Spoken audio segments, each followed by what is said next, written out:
mapagitan natin? Sasabihin ko na ngayon, Enigma para mong pinapaawat kay Chef Borlo ang nagwawalang si Megatron. Parang Barney versus Godzilla. Naruto versus Boy Abunda. Taguro versus Dora. And I like that too.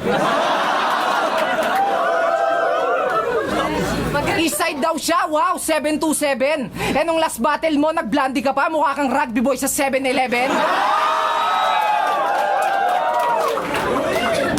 Tapos hanggang ngayon, meron ka pa rin tansan sa ipin? Pare, sinasabi ko sa'yo, hindi ko nilamang ang nasa lugar. Gusto mo bang ilibing kita ng buhay sa lahar? Gamitin natin yung ngipin mong pandakot. Tama lang yan, huwag ka nang humarap kasi maraming natatakot. Yung pagkatalo ko kay Max Ford, papaliwanag ko. Ayoko mag-food trip ng rapper nun kasi